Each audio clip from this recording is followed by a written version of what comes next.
ठाणे जिले की मुंब्रा पुलिस ने फर्जी कॉल सेंटर चलाने वाले एक आरोपी को गिरफ्तार किया है। आरोपी हिंदी और भोजपुरी फिल्में भी बनाने का काम करता था। सूचना के आधार पर पुलिस ने आरोपी को गिरफ्तार किया। इसे फर्जी कॉल सेंटर चलाने और महिलाओं को धोखा देने के लिए मैट्रिमोनियल साइट पर फर्जी वैवाहिक प्रोफाइल बनाने के आरोप में गिरफ्तार किया गया है। अब तक 30 महिलाएं इसकी शिकार हो चुकी हैं, जिनसे अनुमानित तौर पर रुपए 1 करोड़ रुपए की ठगी की गई है। इसके अतिरिक्त एक चैटिंग वेबसाइट के लिए इस्तेमाल किए जाने वाले 9 लैपटॉप और राउटर को मुंब्रा पुलिस स्टेशन के अधिकारियों ने जब्त कर लिया है। दरअसल मुंब्रा पुलिस ने कुछ दिन पहले मैट्रिमोनियल साइट के माध्यम से महिलाओं को फंसाने वाले एक आरोपी को भोपाल से गिरफ्तार किया था। उसने महिला के साथ 13,68,000 के करीब की धोखाधड़ी की थी। आरोपी ने महिला को शादी का झांसा भी दिया था। हालांकि गिरफ्तार के बाद पुलिस ने कड़ाई से पूछताछ की तो उसने मामले का पर्दाफाश किया। इसके बाद पुलिस ने दबिश देकर दूसरे आरोपी को भी गिरफ्तार कर लिया। दूसरा आरोपी हिंदी और भोजपुरी में शॉर्ट वीडियोस बनाता था। इसके अलावा ये भी महिलाओं को फंसाकर उनके साथ धोखाधड़ी करता था। ठाणे पुलिस उपायुक्त सुभाष बूरसे ने बताया कि मुंब्रा पुलिस स्टेशन के साइबर सेल के अधिकारी प्रवीण सुरवाड़े और उनकी टीम लगातार इस मामले की जांच में जुटी थी। ये लोग महिलाओं को शादी का झांसा देकर ऑनलाइन फंसाते थे। इस दौरान एक आरोपी को भोपाल से गिरफ्तार करने के बाद उसने अपने मुख्य सूत्रधार एजाज इम्तियाज जी उम्र 32 वर्ष के बारे में जानकारी दी। दूसरे आरोपी को उत्तर प्रदेश के लखनऊ से गिरफ्तार किया गया। एजाज अहमद इम्तियाज हिंदी और भोजपुरी में शॉर्ट वीडियोस बनाता था। लखनऊ में 1200 स्क्वायर फीट में फैले कमरे में उसने एक वेबसाइट के जरिए असली वीडियो और चैट्स का प्लेटफॉर्म तैयार किया था। आरोपी एजाज अहमद इम्तियाज को 22 जनवरी तक पुलिस हिरासत में भेजा गया है। एक गुन्हा दाखल केला होता 10/10/2024 मध्ये। एक मुलगी आहे, तिला जीवनसाथी.com वरनं एकाने प्रपोज केलं आणि त्यांचं लग्न ठरलं। लग्न ठरल्यानंतर त्यांनी वेगवेगळे बहाणे सांगितले। तो अमेरिकेत बिझनेस करतोय डायमंड आणि ज्वेलरीचा, आणि त्या बिझनेसमध्ये डायमंडचा जो बिझनेस आहे ते डायमंडचे काही आर्टिकल्स त्यांनी गिफ्ट म्हणून तिला पाठवलेले आहेत आणि ते कस्टममध्ये अडकले म्हणून त्यांनी तिच्याकडनं पैसे घेतले। नंतर युगांडामध्ये त्याचा ॲक्सिडेंट झालेला आहे आणि इमिजिएट त्याला पैशाची गरज आहे। त्याकडे जी करन्सी आहे ती त्या देशात चालत नाही असं सांगून तिच्याकडनं वेगवेगळ्या बहाण्याने जवळजवळ 13,54,981 रुपये त्यांनी घेतले। त्यानंतर हे बरेच दिवस चाललं होतं म्हणून तिला संशय आला आणि मग तिने पोलीस स्टेशनमध्ये गुन्हा दाखल केला। गुन्ह्याचा तपास करताना आमच्या आयोनी बँक स्टेटमेंट, जीवनसाथी.comचं प्रोफाईल आणि AI म्हणजे आर्टिफिशियल इंटेलिजन्सचा वापर केला आणि त्याच्यावरनं जहीद खान हा मुलगा आहे त्याला ट्रेस केलं आणि त्याला पकडलं भोपाळमध्ये।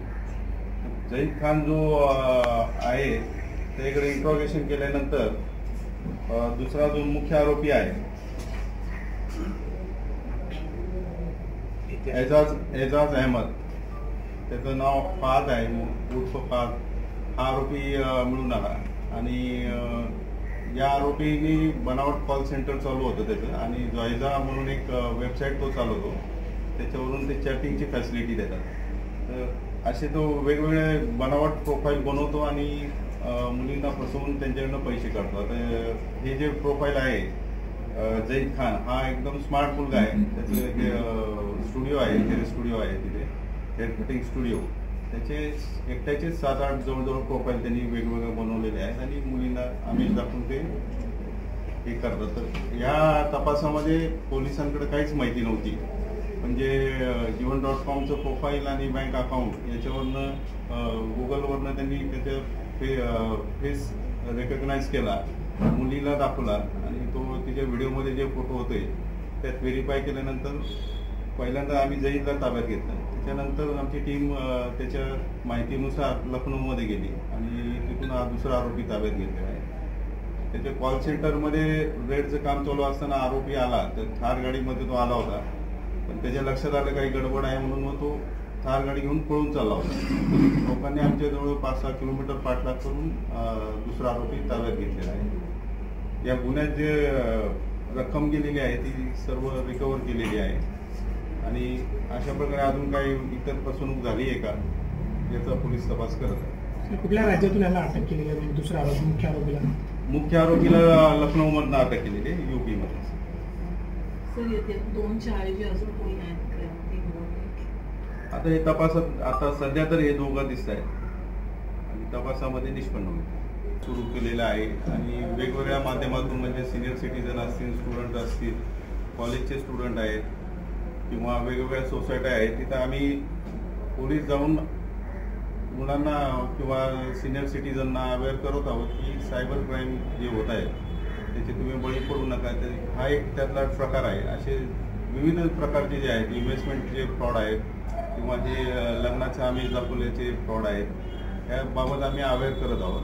आणि असं काही असेल कोणी काय अवाजवी डिमांड करत असेल तर नागरिकांनी सतर्क होणं गरजेचं आहे आणि परत जे काही चालू आहे ते व्हेरीफाय करणं गरजेचं आहे पैसे पाठवण्यासाठी. मुंबई के बोरीवली पूर्व के एक निजी अस्पताल में डॉक्टर की लापरवाही से पैदा होते ही बच्चे की मौत मन से आक्रामक।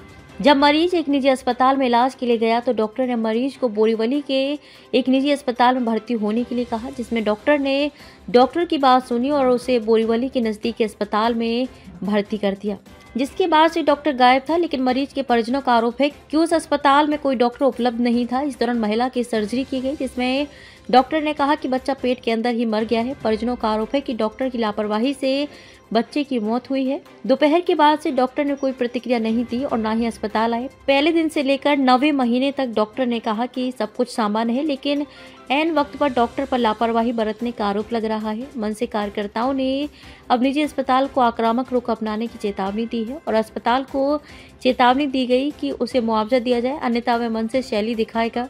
और मनसे ये भी चेतावनी दे रही है कि अस्पताल पूरी तरह से जिम्मेदार होगा। माझं नाव ऋषभ राजन समय आहे. मी मयुरी कोळेचा भाऊ आहे.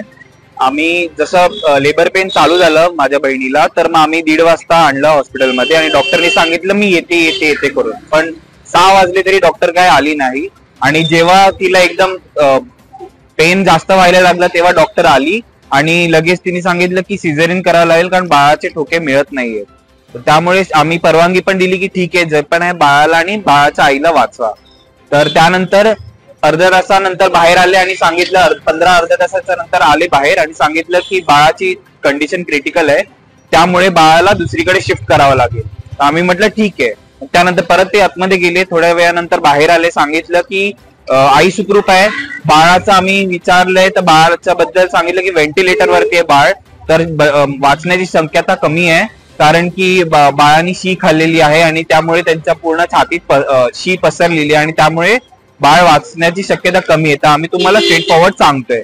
म्हटलं ठीक आहे, पण ऍटलीस्ट आम्हाला सांगा मुलगा झालाय मुलगी झालाय नक्की काय झालंय, कारण आम्हाला कोणीच काय सांगत नाही. 1 तास झालाय बाळाला जन्माला येऊन, अर्धा तास सॉरी, पण तरी कोणी काय सांगत नाही. मग तेव्हा डॉक्टर बोलली 1 मिनिट मी सिस्टरना विचारून सांगते. मग सिस्टरनी आली 5 मिनिटांनी आणि सिस्टरनी सांगितलं की मुलगा झालाय, टाइम आम्ही नंतर सांगतो चेक करून. पण डॉक्टरला माहिती नाही की मुलगा आहे की मुलगी आहे, फक्त त्याने सांगितलं की बाळ आहे आणि क्रिटिकल आहे आणि शी खाल्ली त्यामुळे आम्ही दुसरीकडे शिफ्ट करतोय आणि क्रिटिकल आहे, फक्त तेवढंच बोलत होते. या हलगर्जीपणामुळे लिटरली बाळाची पूर्ण त्या लोकांनी वाट लावलेली आणि पूर्ण ऑपरेशन पूर्ण एकदम माझ्या मतेने हे हत्या आहे, मर्डर बोलीन मी. आणि डॉक्टर आहे, डॉक्टरचं नाव आहे राजश्री ताई शेट्टे. डॉक्टरने तुम्हाला जी माहिती दिली मधल्या काळ कुठे होते ते त्यांची काय माहिती दिली काय? डॉक्टरांनी सांगितलं की मी येते, मी जोपर्यंत पेशंटला प्रेशर येत नाही तोपर्यंत मी येत नाही आणि त्यामुळे जसं तिला प्रेशर आहे तसं सांगितलं की येणार करून. आणि नंतर बोलले की सिझरिंग करावं लागेल कारण की क्रिटिकल आहे. जर सिझरिंगच करायचं होतं तर मग त्यांनी आधी का नाही आले? जर ते 3 वाजता आले असते बाळ वाचलं असतं. आई वडील आणि बाळ सगळे सुखरूप असते, पण आता बाळ तर नाही पण आई वडिलांची पण त्यांची तब्येत पण खराब आहे आता त्यामुळे. आणि पूर्ण माझ्या आईची पण आता तब्येत पूर्ण खराब झालेली आहे त्यामुळे, कारण तिने 9 महिने सांभाळले तिच्या पोरीला. मागणी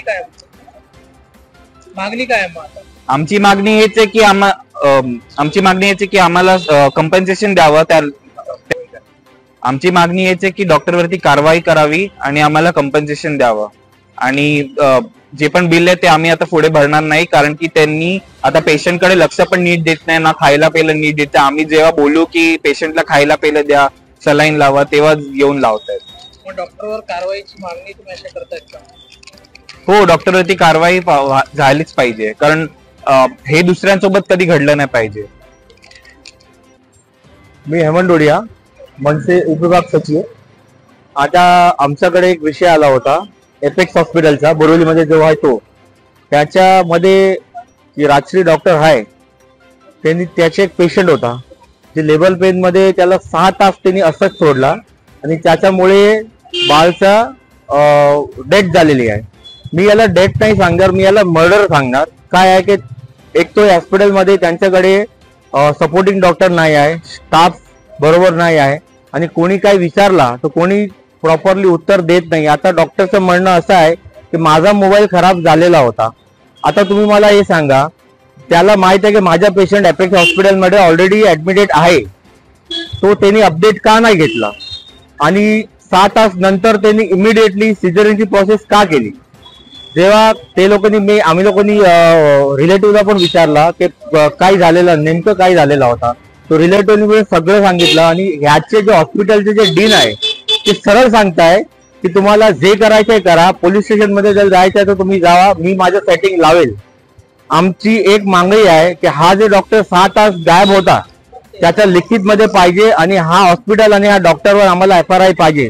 जर FRI नाही झाली तर मनसे त्याची भूमिका घेणार, त्याची जबाबदारी आमची नाही. जर मनसेने याची भूमिका घेतली तर याची जबाबदार हॉस्पिटल असेल आणि प्रशासक असेल. ही माझी मावशी, माझं नाव निकिता वडके, ही माझी मावशी रुपाली समे आणि ज्या पेशंट आहे ह्यांच्या मुलगी आणि ह्यांचे हजबंड आहेत महेश खुळे, त्या मिसेस खुळे आहेत. तर त्यांची ट्रीटमेंट आम्ही हे राहतात कांदिवलीला, माहेरी होती मुलगी, ट्रीटमेंट राजेश्री मॅडम कडे होती आणि म्हणून त्याचं अपडाऊन सगळं चालू होतं. ट्रीटमेंट ओके होती. लास्टला काय झालं सर, जेव्हा डिलिव्हरीची वेळ आली तिला पेन होत होते, दोनदा आदल्या 2 दिवशीपासून आमचं फॉलोअप चालू होतं. पण त्या मॅडमने बोलली अजून डिलिव्हरीची वेळ आली नाहीये, पोझिशन बाळांनी घेतली नाहीये. 2दा तिने घरी पाठवलं. तिचं कांदिवलीला ऍक्च्युअल क्लिनिक आहे, तर तिथून तिला घरी पाठवलं गेलं. 18 तारखेला सकाळी असं झालं की तिला खूप लेबर पेन सुरू झालं. हिनी माझ्या मावशीनी डॉक्टरींना फोन केला पण डॉक्टरचा मोबाईल काहीतरी प्रॉब्लेममुळे बंद होता, म्हणून त्यांनी एक रेफरन्स नंबर तिच्या हॉस्पिटलचा दिला होता कांदिवली वेस्टचा. तिकडे त्यांनी काय केलं, त्यांनी कॉल केल्यानंतर त्यांनी सांगितलं की आम्ही वाया बोलतो डॉक्टरशी, म्हणजे त्यांच्या हसबंड कडून आणि असं वाया बोलणं झालं. ते बोलणं झालं आणि मग परत हिला रिप्लाय यायचा की डॉक्टर बोलत आता येऊ नका, अजून सुरू नाही झालंय तेवढं पेन, थांबा. थोड्या वेळानंतर पेशंट आहे तिला उलटी झाली 2दा. ही घाबरली, हे घाबरले, आता काय करायचं? परत फोन मारल्यानंतर त्या सिस्टरनी सांगितलं कांदिवली वेस्टवाला की थांबा मी आता परत सांगते. आणि लगेच त्या मॅडमने तिकडे निरोप दिला की तुम्ही त्या एपेक्स हॉस्पिटलमध्ये या. लगेच आम्ही 1 वाजेपर्यंत आलो असेल बहिणीला घेऊन. इथे आल्याला ऍडमिट करायला गेलो, डॉक्टर आलेली नव्हती तोपर्यंत. ती बोलली होती मी येते, आल्या नव्हत्या. थोड्या वेळानंतर ऍडमिशन फॉर्म वगैरे तिच्या मिस्टरांनी भरला. त्यांनी सांगितलं की आम्ही ऍडमिट करून देतो. 4था मजला जा, 5वा मजला जा, ती एवढा बेकार लेबर पेन मध्ये होती, त्या लोकांनी ऍडमिट करून घेतलं नाही. म्हणजे तो हे झाला, टाइम पास केला.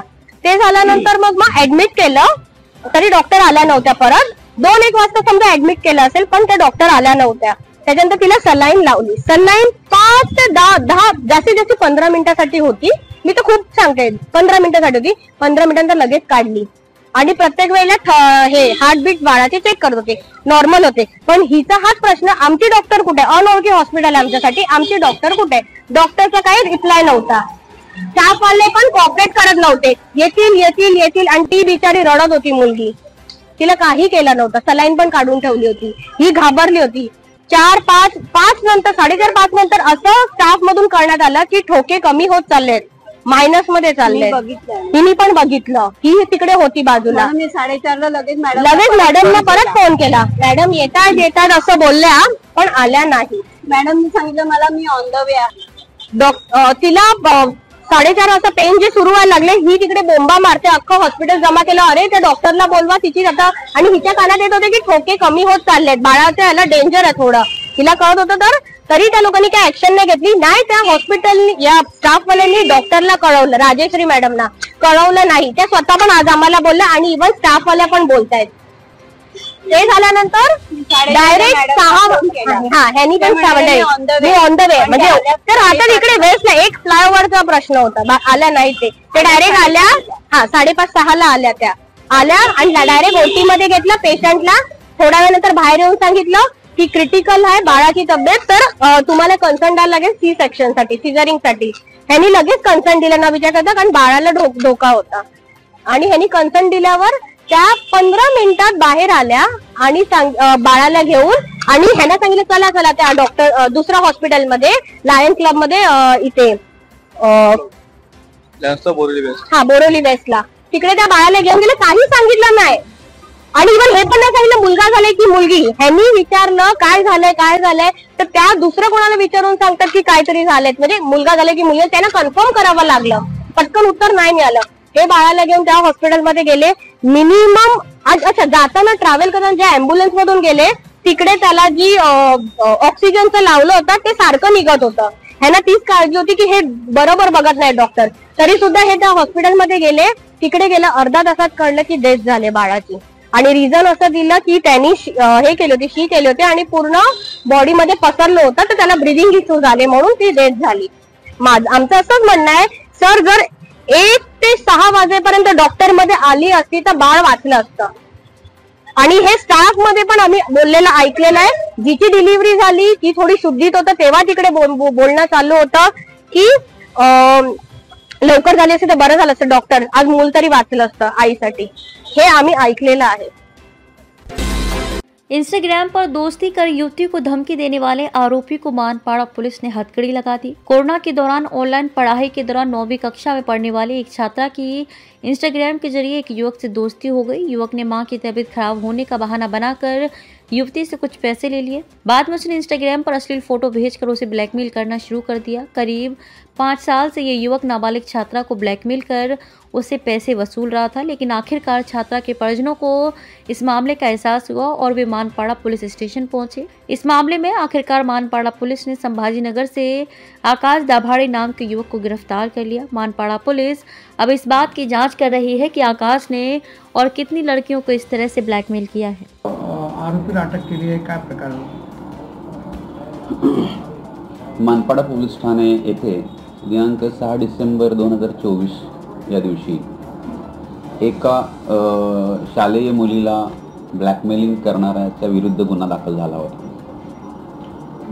कोरोनाच्या कालखंडामध्ये त्या मुलीशी एका मुलानं मैत्री संपादन केली होती। ऑनलाईन शाळा सुरू होत्या त्यावेळी, आणि त्यांनी आपलं नाव आकाश जाधव असं सांगितलं होतं आणि त्या मुलीच्या मनामध्ये विश्वास निर्माण करून, मैत्री निर्माण करून, आपली आई आजारी आहे म्हणून त्या मुलीला तिच्या घरातील पैसे आपल्या अकाउंटवरला आपल्याकडे पाठवण्यास सांगितले होते। मुलीकडून जवळपास 5, 10, 25 असे एकूण 40,000 रुपये त्यांनी उकळलेले होते 2 वर्षामध्ये, 2020 आणि 2021 मध्ये।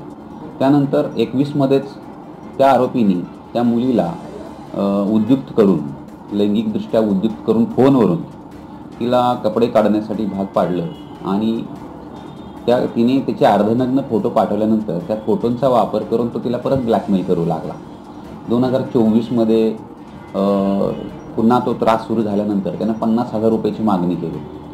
त्यासाठी मानपाड़ा पोलिसांनी ट्रॅप लावला होता त्यासाठी, परंतु तो ट्रॅपला नवी मुंबई येथे आला नाही, म्हणून आम्ही त्याचा तांत्रिक साधनांच्या मार्फतीनं त्याचा इंस्टाग्राम अकाउंटचा आधार घेऊन त्याच्या मोबाईलचं विश्लेषण करून त्याला संभाजीनगर येथून अरेस्ट केलेला आहे आणि तो आता अटकेत आहे।